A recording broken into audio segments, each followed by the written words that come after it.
기도하겠습니다. 하나님, 우리의 생각이, 모든 이론이 다 사로잡아 예수 그리스도 앞에 온전히 복종, 순종되기를 기도합니다. 하나님 아버지, 우리의 순종을 가로막는 육신의 일, 육신의 생각이 있습니다. 이 모든 생각에서 우리들을 붙들어 주시고, 우리 성도님들 선택의 순간에, 그 생각의 순간에 하나님이 하실 일을 생각하는 믿음의 사람 되게 하여 주옵소서.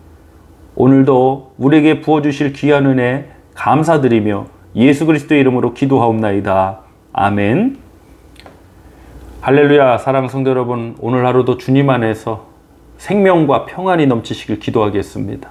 오늘 그 생명과 평안으로 가는 그 열매를 얻기 위해서, 그 길로 가기 위해서 오늘 말씀을 통해 은혜 받길 원합니다. 우리 하나님 말씀 함께 나누겠습니다. 로마서 8장 5절로 8절입니다. 신약성경 로마서 8장 5절로 8절 말씀 저와 함께 합독하시겠습니다. 육신을 따르는 자는 육신의 일을, 영을 따르는 자는 영의 일을 생각하나니 육신의 생각은 사망이요 영의 생각은 생명과 평안이니라. 육신의 생각은 하나님과 원수가 되나니 이는 하나님의 법에 굴복하지 아니할 뿐 아니라 할 수도 없음이라. 육신에 있는 자들은 하나님을 기쁘시게 할 수 없느니라. 아멘. 로마서 8장 5절로 8절을 본문으로 무엇이 육신의 생각인가? 무엇이 육신의 생각인가? 라는 제목으로 하나님 말씀 나누도록 하겠습니다. 생각에는 힘이 있습니다. 생각에 사로잡힌다라는 표현이 있습니다. 생각은 사로잡는 힘이 있습니다.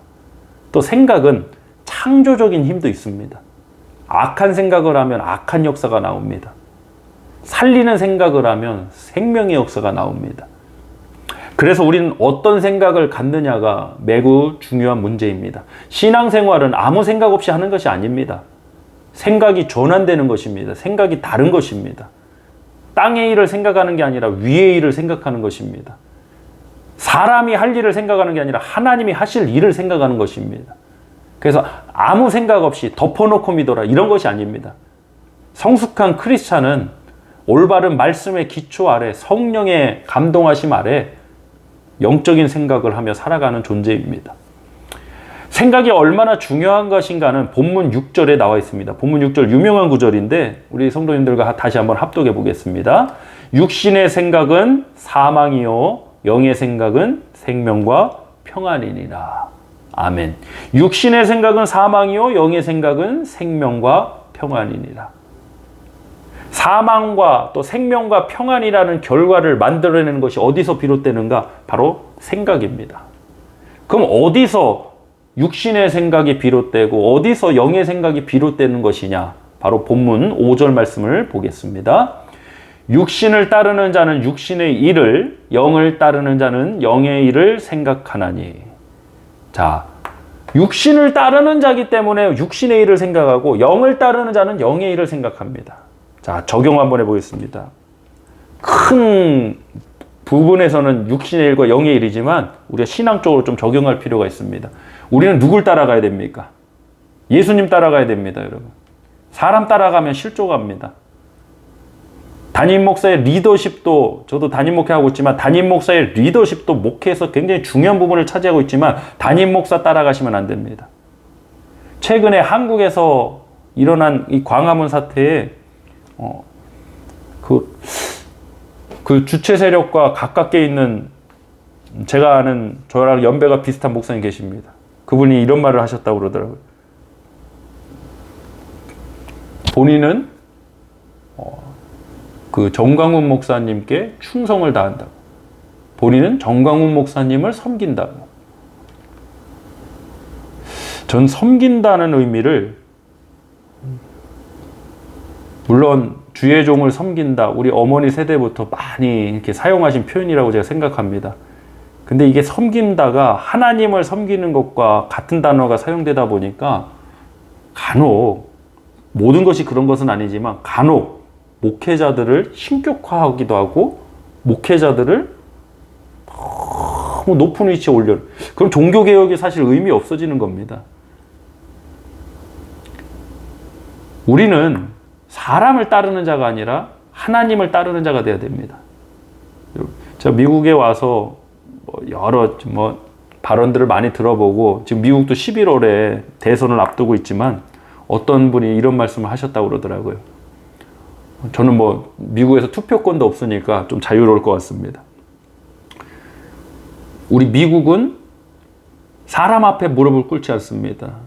하나님 앞에만 무릎을 꿇습니다. 이건 제가 한국에서 목회하면서도 우리 성도님들께 자주 드렸던 말씀인 것 같습니다. 우리는 환경에 무릎 꿇지 않습니다. 우리는 사람에게 무릎 꿇지 않습니다. 우리는 하나님에게만 무릎 꿇습니다. 참 맞는 얘기입니다. 그래야 하고요. 반드시 그랬으면 좋겠는데 또 이게 말뿐이면 문제가 되겠죠. 자, 다시 돌아와서 육신을 따르는 자는 육신의 일을, 영을 따르는 자는 영의 일을 생각한다. 그럼 우린 누구 따라가야 되느냐 질문 드렸죠. 우리는 예수님 따라가야 됩니다. 리더십 따라가면 망합니다. 아론의 리더십을 따라가서 금송아지 우상 만들었습니다. 그것을 우리를 애굽에서 인도해낸 신이다, 여호와라고 부른 겁니다. 직접적으로 부르진 않았어도 하나님이라 한 겁니다. 그러한 일이 발생될 수 있습니다. 우리는 진정으로 겸손하게 하나님 예수 그리스도만 따라가야 됩니다. 그러면 예수님을 따라가는 자는 뭘 생각할까요? 예수 그리스도를 생각하는 거예요. 이제 실천적으로 넘어가 보겠습니다. 그럼 우리가 삶의 현장에서 그 매 순간에서 어떻게 예수님을 생각할까? 그냥 근무 시간에도 성경책 펴놓고 성경 공부할까? 여러분 근무 시간에는 근무하시길 바랍니다. 여러분이 성경 보실 시간은 근무 시간 아니더라도 하나님께서 분명히 주실 줄 믿습니다. 예수님을 생각한다는 것은요, 360일 24시간 우리가 성경책만 펴놓고 이런 데는 성경 보는 건 매우 중요한 일이지만 결국에는 이런 생각입니다. 제가 실제적으로 적용하고 있는 것인데, 예수님이라면 어떻게 하셨을까? 이걸 생각해 보는 거예요. 어떤 선택을 해야 됨에 있어서 예수님이라면 어떻게 하셨을까? 또, 이 일이 나를 기쁘게, 나만 기뻐하는 일이냐, 아니면 예수님이 기뻐하실 일이냐, 이런 것들을 좀 생각해 보는 거예요. 그 예수님을 생각하는 거죠. 그것이 예수님을 따르는 자에게서 나오는 당연한 현상입니다. 우리는 꼭 육의 생각과 영의 생각을 말할 때 무엇이 육의 생각이고 무엇이 영적인 생각이냐, 너무나도 다른 부분이 있지만 영의 생각을 말할 때 특히 신비적인 거, 어떤 천사나 귀신 등만을 생각하는 분 계십니다. 물론 그러한 일들도 영적인 생각일 수 있습니다. 그러나 본질적으로 육신의 일을 생각하는 육의 생각, 그것이 무엇이냐? 자기의 이익만을 생각하는 겁니다. 예수님을 믿고 따라가다가도 핍박과 고난이 온다 하면 언제든지 예수님 버리고 떠날 수 있는 겁니다. 언제든지 교회 공동체에 떠날 수 있는 겁니다. 그 육신의 일을 생각하는 사람들입니다. 그래서 순종이 아닌 불순종으로 나아가는 모습으로 보여지게 됩니다. 자, 제 말이 아닙니다. 본문 7절로 8절 말씀 보겠습니다. 육신의 생각은 하나님과 원수가 되나니 이는 하나님의 법에 굴복하지 아니할 뿐 아니라 할 수도 없습니다. 자, 육신의 생각이 무엇인지 사실 7절에서 나왔어요. 육신의 생각은 하나님의 법에 굴복하지 않는 거예요. 즉, 순종하지 않는 거예요. 불순종하는 거예요. 그게 육신의 생각이에요. 여러분, 아무리 종교적인 생각을 하고 아무리 크리스찬적인 생각을 한다고 해도 그것이 정말 불순종적인 생각이라면 그거 육의 생각입니다. 종교적인 포장을 했을 뿐입니다. 여기에 너무 많이 속아버려요. 입에서 그냥 하나님 얘기하고 교회 얘기하면 그게 다 영적인 생각인 줄 알아요. 아니에요. 하나님, 예수님 얘기하는데 정작 중요한 거는 교회를 살리고 교회를 세워야 된다 하는데 정작 중요한 건 자기 자신의 주장을 들어줘야 되고 자기 자신을 인정해줘야 되고 자기 자신이 원하는 것을 교회가 해줘야 되는 거예요. 그게 육의 생각인 거예요. 결론은 사망입니다.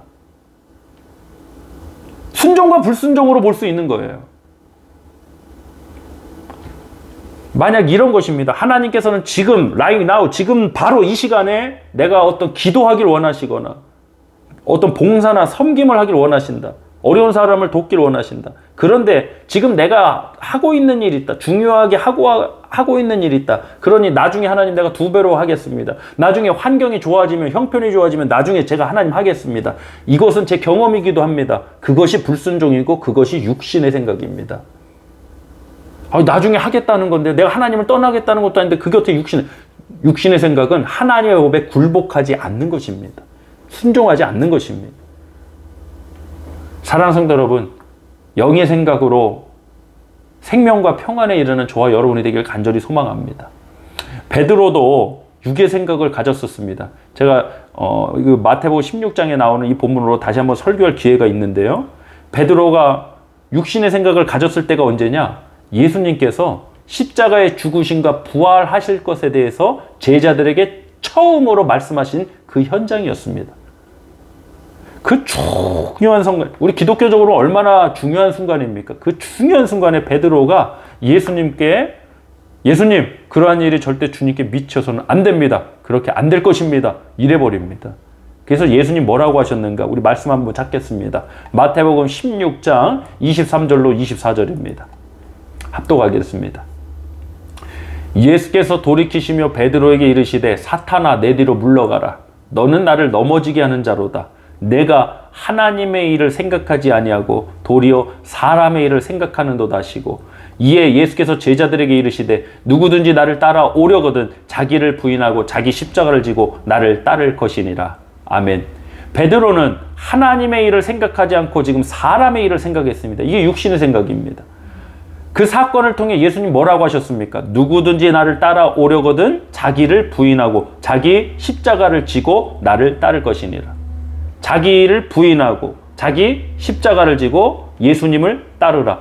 이 삶이 어떻게 가능할까요? 어떤 모습으로 나올까요? 순종의 삶입니다. 자기를 부인하는 삶, 자기 십자가를 지고 예수님을 따라가는 삶, 순종으로 나타나는 것입니다. 사랑하는 성도 여러분, 육신의 생각이 무엇입니까? 영의 생각이 무엇입니까? 영의 생각은 생명과 평안이라 했습니다. 영의 생각은 순종하는 것입니다. 순종으로 나아가는 것이 바로 영의 생각입니다.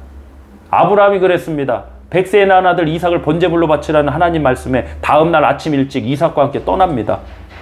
아무 생각 없었냐? 그렇지 않습니다. 히브리서 11장을 보니까 이는 약속을 받은 자로 돼. 이삭이 약속을 받은 자로. 하나님께서 아브라함에게 이미 말씀하셨어요. 저에게 이미 말씀하시기를 너의 자손이라 말미암 자는 이삭으로 말미암으리라. 이게 하나님 말씀이었어요. 그래서 아브라함이 어떤 생각을 했냐? 이는 능히 하나님께서 죽은 자 가운데서도 다시 살리실 줄로 생각하신지라. 그 생각은 아브라함 스스로 나온 것입니다. 말씀의 기초에서 아브라함이 생각했더니 하나님이 이삭을 통해 내 자손을 주신다 했으면 이삭을 내가 번제물로 바쳐서 이삭이 죽을지어도 하나님이 다시 살리실 것이다. 이게 바로 영의 생각입니다. 하나님이 하실 일을 생각하는 겁니다. 하나님의 역사를 생각하는 겁니다. 순종으로 나오는 것이 영의 생각입니다.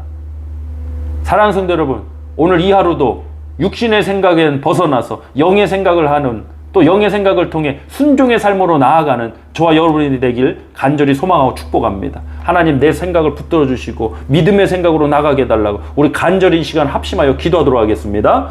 할렐루야. 하나님 아버지 감사드립니다. 우리 사랑하는 성도님들 함께 해주시고 축복해 주시고 붙들어 주시고 무엇보다도 하나님 어렵고 힘든 상황들 이겨내게 해주시고 생각에서 무너지지 않게 해주시고 생각에서 하나님 타락하지 않게 해주시고 육신의 생각이 아니라 영의 생각으로 나가게 하여 주시옵소서. 하나님 영의 생각과 육신의 생각의 차이가 무엇이냐? 불순종이냐 순종이냐는 것이었습니다. 하나님 영의 생각을 통해서 하나님의 법에 하나님 말씀에 기꺼이 감사히 즐거이 순종하는 우리 교회가 우리 성도가 되게 하여 주시옵소서. 특별히 지금 어렵고 힘든 상황이 지속될지라도 아버지 이 모든 상황 속에서도 영의 생각을 하고 하나님이 하실 일을 생각하며 하나님 말씀을 생각하여 아브라함과 같이 그 어려움과 그 시험의 때를 승리하는 인정받는 그러한 열매와 역사들이 있게 하여 주시옵소서. 오늘도 이 하루에 부어주신 주님의 은혜에 감사드리며 우리 주 예수 그리스도의 이름으로 간절히 축복하며 기도하옵나이다. 아멘.